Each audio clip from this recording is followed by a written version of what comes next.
Hello, my name is Shaun, and welcome to Go. And on today's episode, we're going to be talking about the long awaited C8 Corvette Z06. I'm going to tell you everything I know about this car and what you can expect from this brand new Z06. First, you might know that this car comes in two different body styles, the coupe and the convertible. And this car also has two different distinct packages, the regular base Z06 and the more track focused Z07 package. Options found in the Z07 package can also be put on the Z06 as separate. Before we get into the specs, let me give you a brief history of what the Z06 is. This is the track oriented version of the Corvette, which first was unveiled with the C2 Corvette in 1963.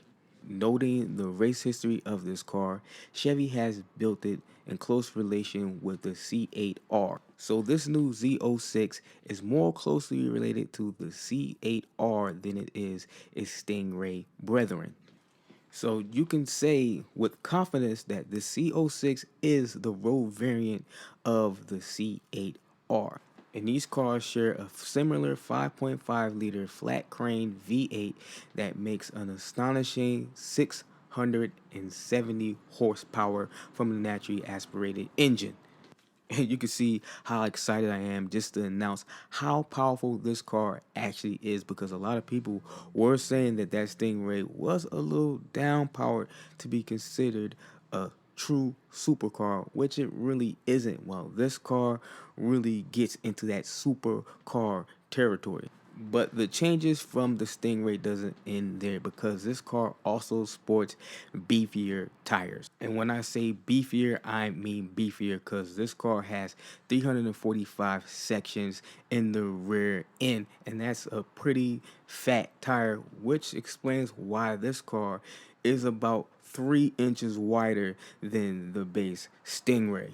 And if you're worried about stopping power, well, they got you covered in that area too, because this car has upgraded from the 4 piston calibers to 6 piston calibers, and it has optional carbon fiber brakes for those people that are interested in that. Those carbon fiber brakes are standard on the Z07 package.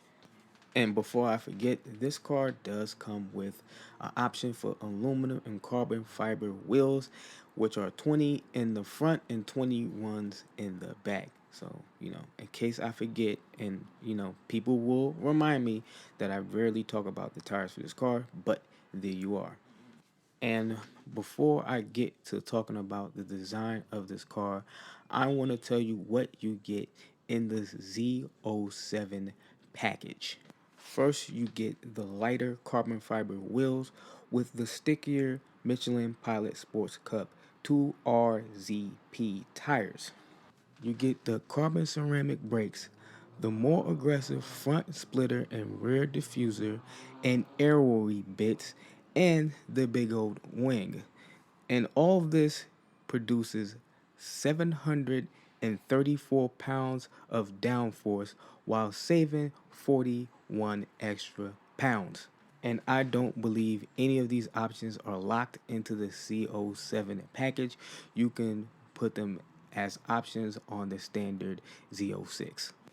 Now, let's talk about styling. And though this car is 3.6 inches wider than, the base Stingray, this car still looks pretty much the same, except for a few differences. Now, I've always said, and Shmi also said this in his video, that this car's front end looks a lot like the Acura NXX, and I guess that has more to do with the fact that these are mid-engine cars, so that is kind of to be expected. And I don't hate the way the NXX looks. This car and that car look pretty damn good for what they are, even though the NXX costs well over what this car will cost. What I will say is I can't notice the width in the pictures. Now, I'm sure in person the girth is noticeable, but I do like the way the intakes on the side actually look on this car. And the quad in the back also pretty damn good looking. And even though this is the track focused version of the car, this car is still dailyable with plenty room and space for luggage.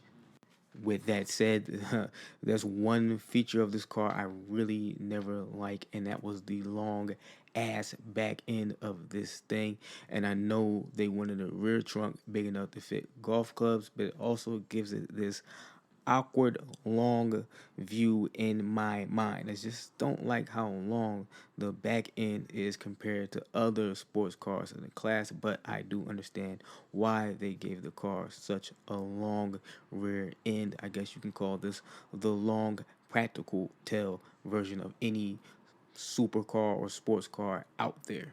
And this car is going in supercar territory, and it's gonna have a starting price of around $85,000 before options. So it can get pretty pricey. And I don't know how fast this car's top speed actually is, and it's a track car, so it's gonna be quick around the track with a 0 60 time of 3.2 seconds. This car is quick in a straight line as well, though I'm hearing not as fast as the last generation's ZR1s, which is kind of to be expected. That car is a straight line beast, which is going to lead me to my next and final point. When are they going to unveil the ZR1? And we know for a fact that that car will be a supercar in a level we can't even imagine, because the last generation was so good and so fast that this next generation is going to be on a whole nother level. I'm talking Ferrari, Lamborghini speeds. And who knows when that's going to come? Who knows when that's going to be unveiled? But for right now, we have the Z06, which is going to be an actual track weapon that you can daily. So let me know, what do you think of the new Z06? Do you like it? Do you like the direction that GM is going? How do you feel about the design? Are you okay with some of the options this car has? Let me know in the comments. And with that said, I like to bring this video to a close. So if you like the video, like the video. If you dislike the video, dislike the video. If you want to see what I got planned next, come see what I got planned next. I got a lot of stuff for this channel. Really want you guys to be there with me. With that said, I'll catch you later.